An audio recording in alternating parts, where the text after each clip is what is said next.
ये 5 ज्ञानेंद्रियां हैं जो आपकी दुर्गति का कारण हैं। ये कर्मेंद्रियों के द्वारा ऐसे आचरण कराती हैं जिन्हें पापाचरण कहते हैं। एक है रसेंद्री, कितना भी इस दुष्ट को भोग दे दो ये कभी तृप्त ही नहीं होती। ये खाना है, ये पीना है, ये पाना है, बार बार। रसेंद्री ये चंचल बने। नेत्रेंद्री ये देखना है। उपासक ये नहीं समझ पा रहा कि ये इंद्रियां हमें ठग रही हैं। वो समझ रहा है इनमें सुख है, मेरे जीवन का लक्ष्य क्या है वो ये नहीं समझ पा रहा, सुख कहाँ है ये नहीं समझ पा रहा। घ्राणेन्द्री को वो सुगंध की तरफ खींच रही, श्रवणेन्द्री मनमानी बातें सुनने के लिए खींच रही, त्वगेन्द्री स्पर्श काम सुख के लिए तड़प रही। ये इंद्रियों की जो मांग है वो आपकी मांग नहीं है। आप इनमें जितनी तन्मयता करके इनकी मांग को सही मानते रहेंगे तब तक आपकी आंतरिक दुर्गति रुकने वाली नहीं। समझ लीजिए ना। ये लगता है कि वो सौभाग्यशाली है, मनमानी भोग भोग रहा है, वो अभागी है। कैसी कैसी वृत्ति उपासक के अंदर है। सुनहु उमाते लोग अभागी, हरितज होए विषय अनुरागी। हे उमा, वो बड़े अभागी हैं जिनके जीवन में हरि नाम नहीं है, हरि लीला कथा नहीं है, हरि चरणों से प्रीति नहीं है और विषयों से प्रीति है। सुनहु उमाते लोग अभागी, हरितज होए विषय अनुरागी।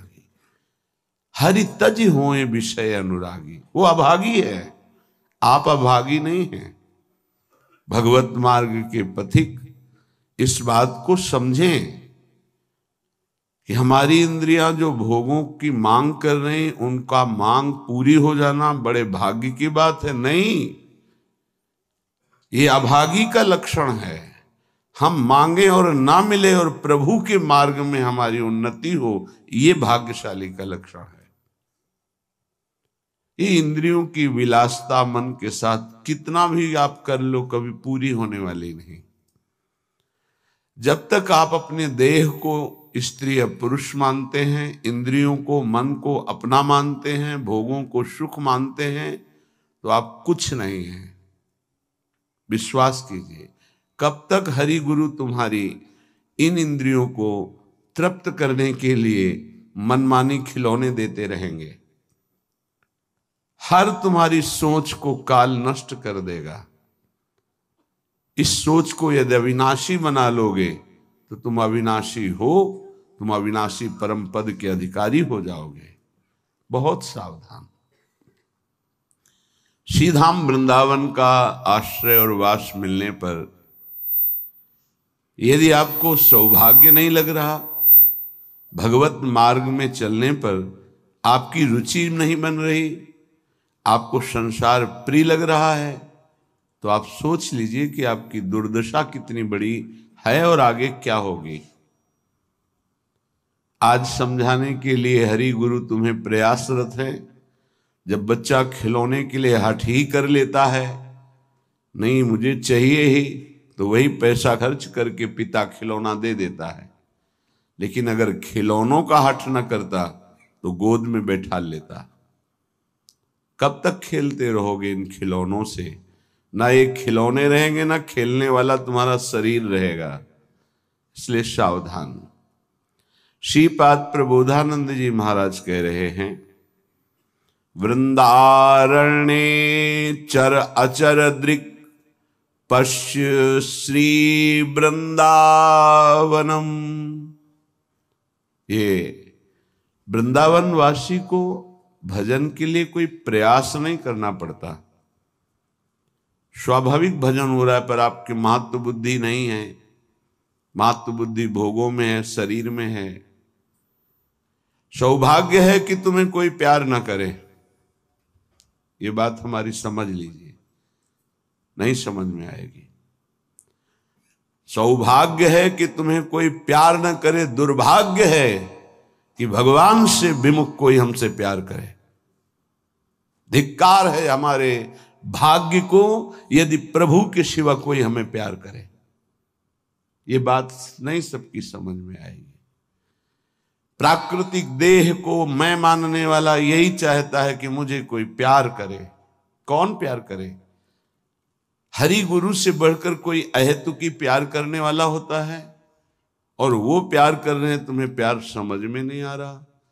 तुम्हें भोग विलासिता प्यार नजर आता है, संसार का प्यार नजर आता है, छल कपट वासना का तांडव ये तुम्हें प्यार नजर आता है। बहुत बढ़िया अवसर है, निकल चलो, नहीं भोगना पड़ेगा। आगे ऐसा अवसर आएगा जीवन में जो तुम्हें ऐसे गर्त में गिराएगा जहां से कोई निकालने वाला नहीं होगा। हृदय की बात कह रहा हूं। आज हाथ जोड़ के प्यार से, शासन से, हर तरह से आपको भगवान प्रेरित करके निकाल रहे हैं। इस दलदल से निकल चलो। आपको अगर दलदल ही प्रिय है प्रपंच का, तो देख लेना एक समय आएगा कोई समझाने वाला नहीं होगा और तुम्हारी समझ नहीं होगी और तुम्हारा जीवन बहुत दूर प्रभु से होगा। विश्वास करो हमारी बात को। अभी अवसर है, निकल चलो। अभी तुम्हें हरि गुरु की बातें अच्छी नहीं लगती, अभी तुम्हें हरि गुरु का प्यार नहीं समझ में आ रहा, तुम्हें ऐसा लगता है कोई हमारे शरीर का प्यार करे तो वो हमारा प्यारा, इंद्रियों का दुलार करे सो हमारा प्यारा, हमारे मन के अनुकूल चलने वाला मिले, तो सच्ची मानिए सारी बातें हरि से पूर्ण होती हैं। अगर कोई तुम्हें प्यार करता है, हाँ, तो नाटक करता है प्यार का, वो तुम्हारा शोषण करना चाहता है इसलिए प्यार करता है। कौन ऐसा हृदय वाला है जो अपने को न्यौछावर करके तुम्हें प्यार करे? वो केवल हरि, और हरि गुणगान में मस्त भगवत अनुरागी, दूसरा नहीं। तुम तुम्हार सेवक असुरारी, स्वार्थ रहित जग जुग उपकारी। ये समझ में नहीं आता।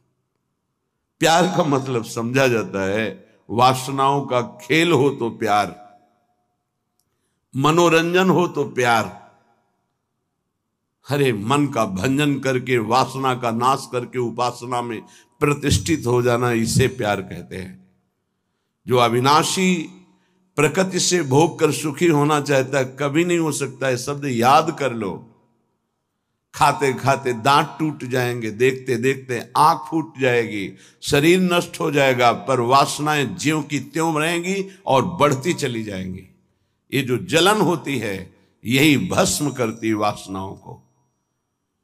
सच्चे उपासना के मार्ग में चलने वाले जलन की परवाह नहीं करते, कष्ट की परवाह नहीं करते, वही उस परम पद के अधिकारी होते हैं। कल एक ने प्रश्न किया कि ऐसा कोई मार्ग बताइए जिसमें कोई कष्ट न हो, भगवत प्राप्ति हो जाए। घर बैठ जाओ। ऐसा सृष्टि में लौकिक मार्ग नहीं है तो अलौकिक मार्ग की क्या बात। अगर आपको 500 रुपये चाहिए तो लेबरी करनी पड़ेगी, 8 घंटे मजदूर बनना पड़ेगा और ठेकेदार की बातें सुननी पड़ेगी। कोई भी कार्य करो आप, क्या सहज है, क्या सुखपूर्वक है, लेकिन आप लक्ष्य जब धन रखते हैं तो बड़े से बड़े कष्ट और कटु वचन को सहते हैं। आप जब दुख से निकलने के लिए लक्ष्य बना लिया भगवत प्राप्ति, तो फिर ये मनोरंजन कैसा, यही समझ में नहीं आता। एक आदमी प्यासा होता है, पानी पिला दे, कभी अगर वो दोबारा दिखाई देता है तो नेत्र नम हो जाते हैं कि एक दिन की प्यास इसने बुझाई थी। जन्म जन्म की प्यास बुझाने के लिए नाम मिला, मंत्र मिला, उपासना मिली, उसका कोई महत्व तो नहीं। ये तुम्हें प्यार नहीं नजर आ रहा। जो कभी संभाषण नहीं करते थे, देखते नहीं थे, वे तुम्हें अंतर और बाहर दोनों से देख रहे, तुमसे संभाषण कर रहे हैं, ये तुम्हें प्यार नहीं समझ में आ रहा। हमारी तो यही समझ में नहीं आ रहा कि उपासक का लक्ष्य क्या है। अगर लक्ष्य नहीं है तो तुम्हें कोई भी बदल नहीं सकता, और लक्ष्य है तो तुम्हें कोई बदल नहीं सकता। दोनों बातें समझ लो। लक्ष्य नहीं है तो तुम्हें परमार्थी कोई नहीं बना सकता, और लक्ष्य है तो तुमको कोई स्वार्थी नहीं बना सकता। चाहे जितना कुसंग हो जाए, तुम्हारा परिवर्तन नहीं हो सकता, क्योंकि तुम्हारा लक्ष्य है हरि गुरु को प्राप्त करना।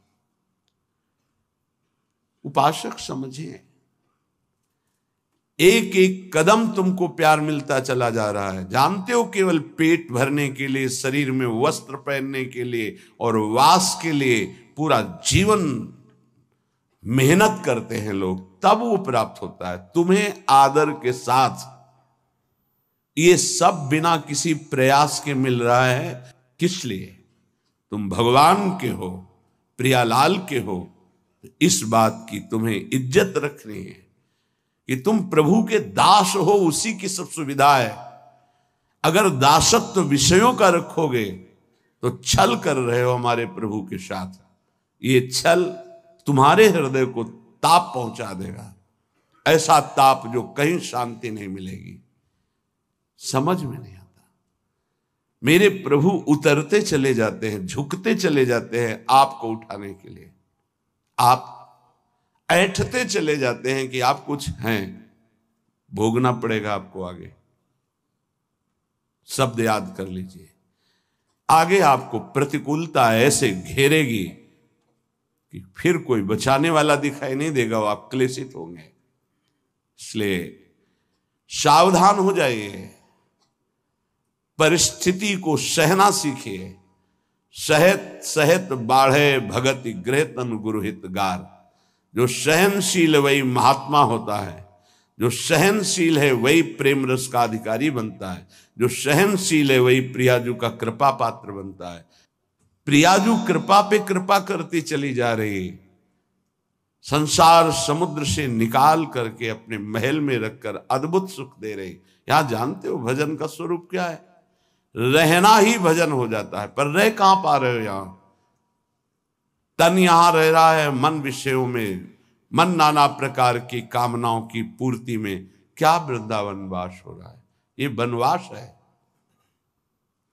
वृंदारण्ये चर अचर दृक् पश्य वृंदावन श्री।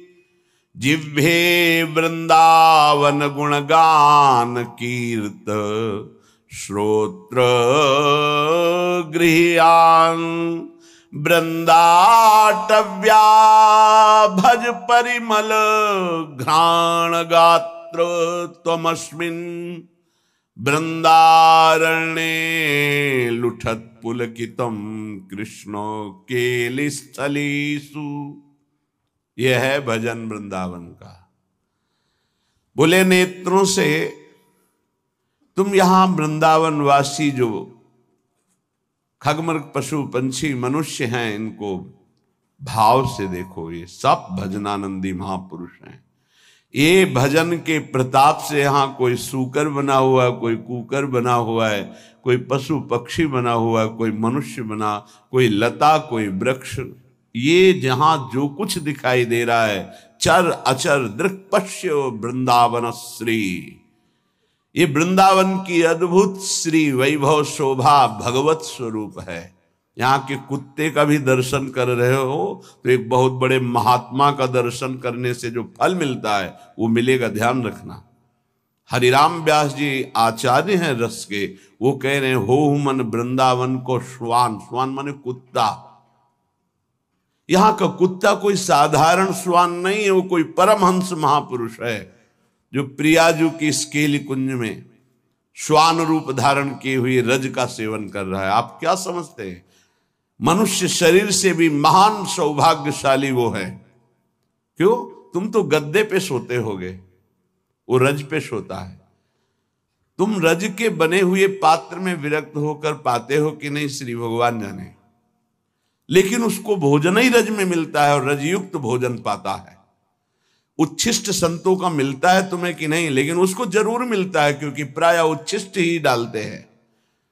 संतों का भंडारा हुआ, दोना पत्तल बाहर फेंक दिए गए, एक एक पत्तल को चाट चाट कर साफ संतों की जूठन पा रहा है। कौन है? महाभागवत है वो। यहां के चर अचर को भाव से देखने की कोशिश कीजिए। पशु पक्षी लता वृक्ष मनुष्य, ये सब भगवत स्वरूप है। भजन हो रहा है यहाँ का, आप अगर भाव से दर्शन कर रहे हैं, भजन हो रहा है। अगर भाव का अभाव है तो आपको गलत दर्शन होने लगेगा। ईर्ष्या द्वेष वाली बातें, दोष गुण वाली बातें, माया जनित बातें आपको दिखाई देने लगेंगी। ऐसा यहाँ का भजनानंदी उपासक नहीं देखता, वो भाव से देखता है। खग मृग पशु पंछी जे या बन के चरण शरण रख ली जाए, ये सब भगवत स्वरूप है। सच्ची मानिए, सब भगवत स्वरूप है। ऐसे वृंदावन में रहो, अपने नेत्रों से जो भी देख रहे हो ये सब बड़े बड़े भजन करने वाले महापुरुष हैं। न जाने कौन सा भजन किस जन्म में बना कि वो इस धाम में आकर के नाली के कीड़ा पशु पक्षी इन रूपों में विराजमान है। श्रीपाद प्रबोधानंद जी कह रहे हैं, बाहर मुझे चतुर्मुख परम वेदों का ज्ञाता ब्रह्मा पद ऐश्वर्य पद नहीं चाहिए, लेकिन वृंदावन में नाली का कीड़ा बना दो मुझे। ये जितने भी आपकी दृष्टि में आ रहे हैं, आपका भारी भजन बन रहा है। यदि भाव से आप देख रहे, मेरे प्रभु के जन हैं, ये बड़े बड़े भजन करने वाले हैं। चाहे वो कोई बेल हो, कोई वृक्ष हो, ये सब भगवत स्वरूप है। ऐसे तो अपने नेत्रों का भजन करो, ये नेत्रों का भजन है। अब जिह्वे वृंदावन गुणगान, जीभ का भजन है वृंदावन की प्रिया प्रीतम की रूप माधुरी, गुण माधुरी, लीला माधुरी, कुंज निकुंजों की ये जो चर्चा करते हैं, अर्थात श्रीमद चतुरासी जी गाते हैं, 42 लीला गाते हैं, श्रीमद राधा सुधा निधि, केली मालजू, महावाणी जू, ये सब वाणी का भजन हो रहा है। दिव्य भजन, वाणी की सार्थकता हो रही। नाम कीर्तन करते हैं, राधा राधा राधा, वृंदावन वृंदावन वृंदावन, जिह्वे वृंदावन गुणगान, जीव का भजन हो रहा है, खूब गुणगान कर रहे हैं प्रिया प्रीतम का। कीर्तय श्रोत, श्रवणेन्द्री का भजन हो रहा है, खूब नाम कीर्तन सुन रहे हैं। बड़ा सुख मिलता है जब यहाँ सब उपासक जन जोर से गाते हैं, आवाज पहुंचती, हृदय नाच उठता है। अहो भाग्य, अहो भाग्य, कीर्तन करने वाले और सुनने वाले दोनों का। नाम संकीर्तनम यस्य सर्व पाप प्रणाशनम, सारे पापों का नाश हो रहा है जब उच्च स्वर से प्रभु के नाम का कीर्तन कर रहे हैं।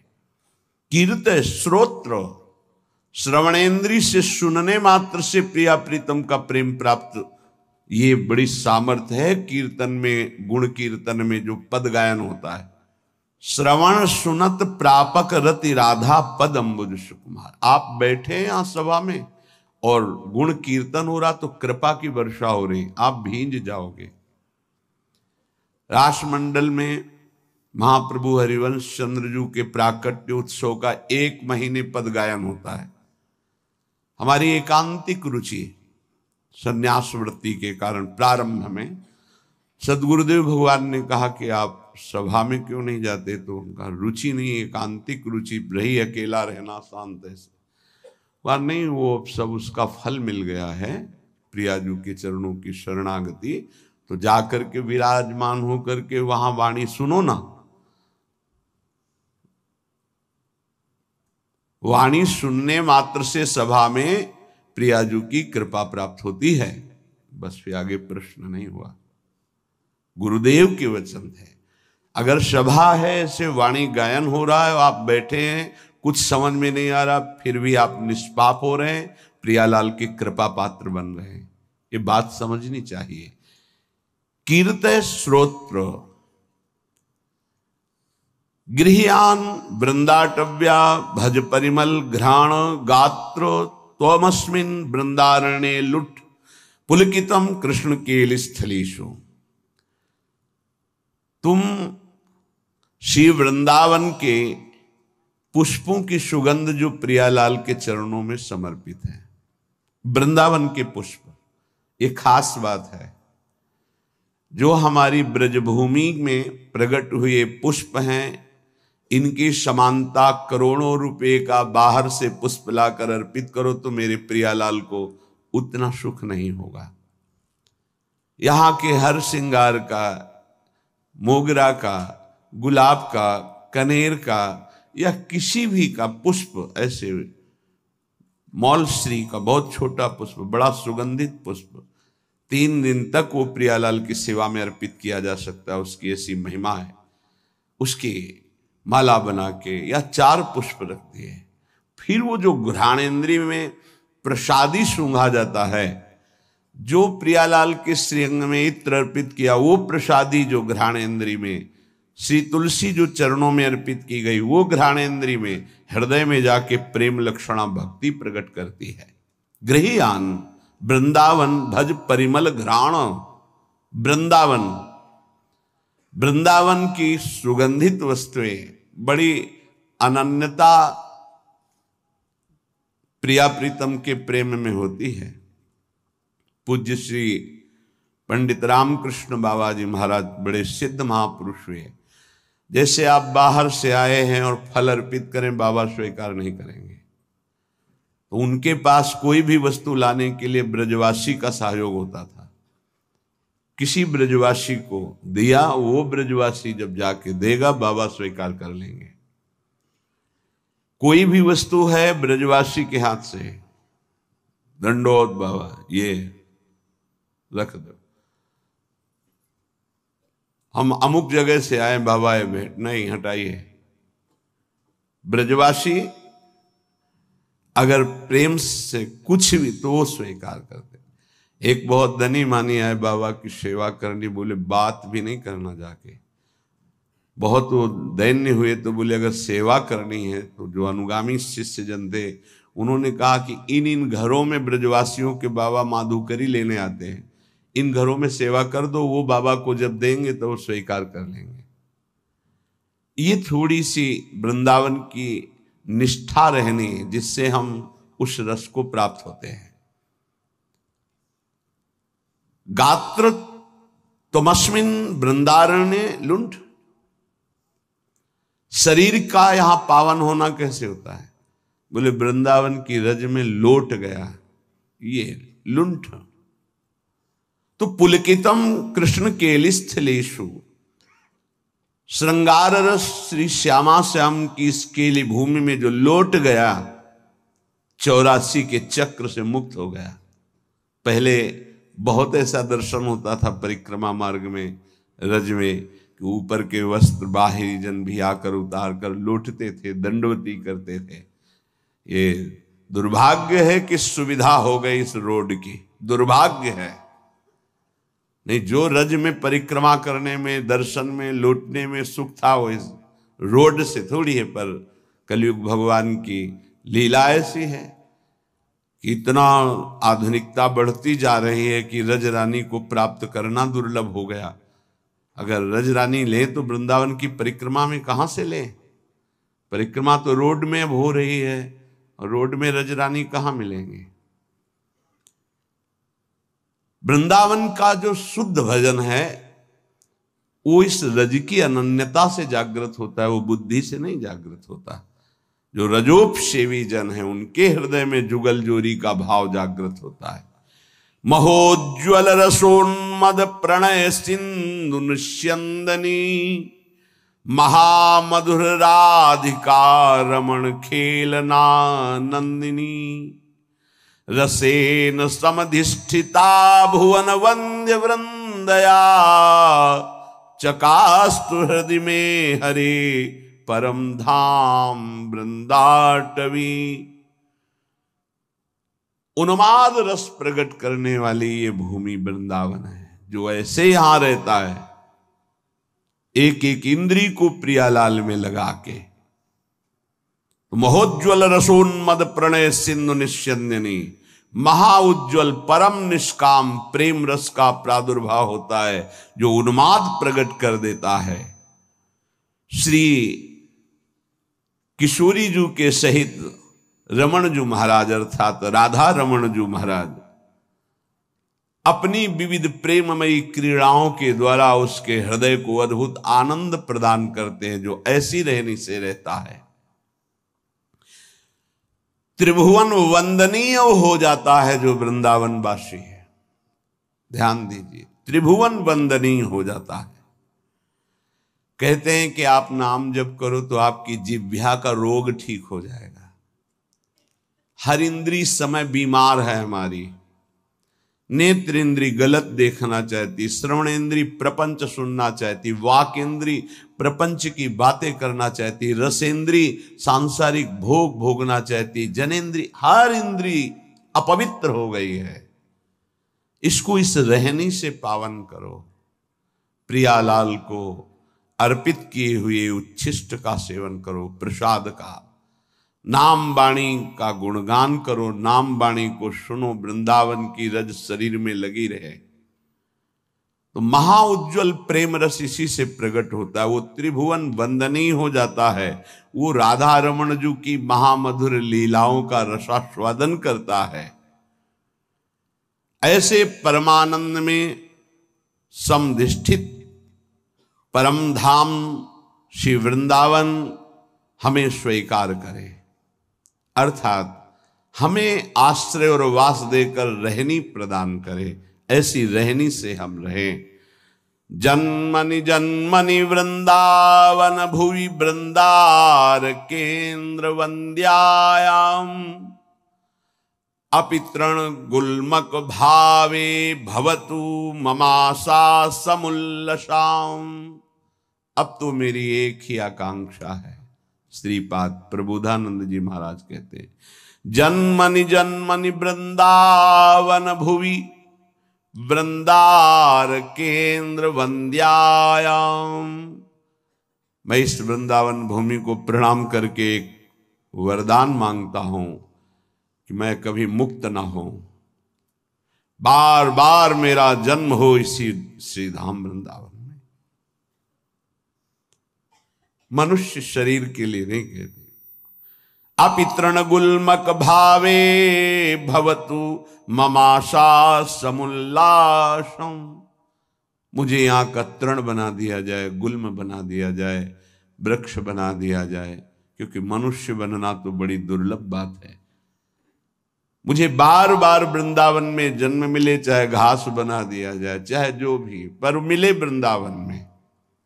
क्या पाया वृंदावन से कि कह रहे हैं मुझे मुक्त नहीं होना, मुझे बार बार जन्म मिले पर वृंदावन धाम में जन्म मिले। उपासक, इस कृपा को देखो कि जो बड़े बड़े महापुरुष यहाँ की गुल्म लता औषधि वृक्ष पशु पक्षी बनना चाहते हैं, तुम्हें मानव देह में वृंदावन मिला है। क्या तुम्हें प्रियाजू की कृपा नहीं दिखाई दे रही? क्या तुम इस बात को नहीं समझ पा रहे कि तुम्हारे ऊपर कितनी कृपा है? क्या तुमको इन विषयों में आसक्त पुरुषों पर कृपा नजर आ रही कि सौभाग्यशाली है, इनके पास गाड़ी है, इनके पास भोग सामग्री है, ये सौभाग्यशाली हैं? तुम्हें ऐसा लग रहा है? जरूर तुम्हारी बुद्धि दूषित हो गई है। सौभाग्यशाली वो है जिनका संबंध प्रियालाल से है, चाहे वो गृहस्थ हो चाहे वो विरक्त हो। सौभाग्यशाली वो है जिनका लक्ष्य बन गया है भजन करना, नित्य निरंतर अपने इष्ट के चिंतन में रहना। कैसा दुर्भाग्य है कि हम अपने प्यारे को छोड़कर संसार की कोई वस्तु, व्यक्ति, स्थान का प्यार चाहते हैं। कैसे धिक्कार है बुद्धि को, कैसे समझाएं? अरे बहुत थोड़ा समय है, अभी तो तुम इंद्रियों के भोग विलासिता की चाह कर रहे हो। अभी भयंकर रोग कोई प्रकट होने वाला है, तुम नहीं समझते हो। फिर क्या करोगे? फिर रोग निवृत्ति के लिए रोगे। कर्म कभी डंडा लेके किसी को नहीं मारता, ध्यान रखना। कर्म घटना बनता है, कर्म परिस्थिति बनता है, कर्म भयानक रोग बनता है, कर्म बुद्धि को भ्रष्ट करता है, कर्म डिप्रेशन बनता है, कर्म नाना प्रकार की कुचिंताएं ये बनता है। आप समझो, बुरी दशा आने के पहले बुद्धि बदली जाती है, बुद्धि को भ्रष्ट किया जाता है, बुद्धि को गिराया जाता है। गुरु कृपा पात्र, हरि कृपा पात्र, और बुद्धि को छोड़ दे विषयों की तरफ, ये तो बहुत बड़ी हानि का विषय है। सावधान, इस जन्म को मत बर्बाद करो, बहुत कृपा हो गई। कुछ देखी देखा बाबा जी बन जाता है, देखी देखा है। इसका बाढ़ा जोग, छीजी काया बाढ़ा रोग, सधुवई भाषा। एक ने देखा बाबा जी को तो बड़ा सुख है, उनको क्या पता सच्चे मार्ग के पथिक को जितनी मेहनत है विश्व में कोई इसी को इतनी मेहनत है ही नहीं। सच्चाई से समझ लीजिए, कम से कम 5 बजे तक तो सोते ही हैं लोग, वैसे तो 9-10 भी बज जाते हैं। तुम मेहनत करते हो, क्या मेहनत करते हो तुम? बाहरी शरीर की, और रात रात भर जग करके, दिन दिन भर जग कर अपने मन को मारकर चिदानंद तत्व में लगा रहे। अरे जिस अनंत ब्रह्मांडों के स्वामी को सोचने की भी तुम्हारी सामर्थ्य नहीं कि वो है, वो निरंतर उनके प्यार और दुलार में अपने आप की हर इच्छाओं को भस्म करके, हर परिस्थिति को सह करके आगे बढ़ रहे हैं। तुम्हें क्या पता? किसी भोग को लक्ष्य रख करके संत वेश होना या परमार्थ में चलना, किसी सुविधा को लेकर या किसी पद को लेकर, पक्का समझ लीजिए आपका हृदय जलेगा, आपका शरीर दुखी हो जाएगा, पक्का।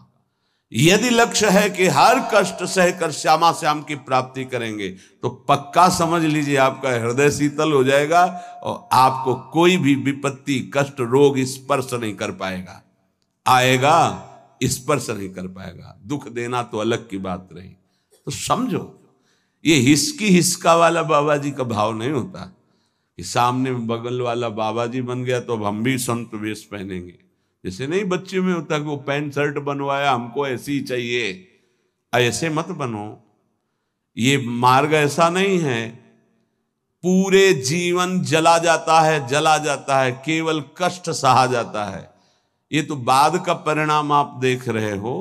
पूरे जीवन कष्ट सहा जाता है, अपमान सहा जाता है। कैसे चल पाओगे इस परमार्थ पथ पे? इसमें चलने के पहले मरा जाता है, तब चला जाता है। आप जिंदा चलना चाहते हो। जैसे मरे पुरुष की कोई कामना नहीं होती, प्रणाम करो चाहे आप गाली दो, ऐसे जीते जी तुम्हें स्थिति बनानी पड़ेगी।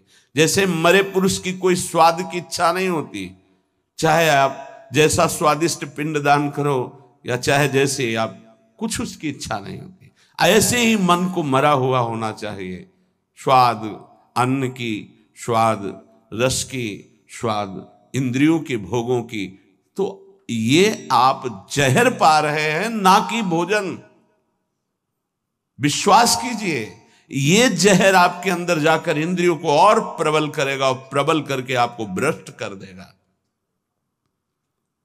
जहां दिव्यता प्राप्त करनी, वहां ये बहुत सावधान, बहुत सावधान।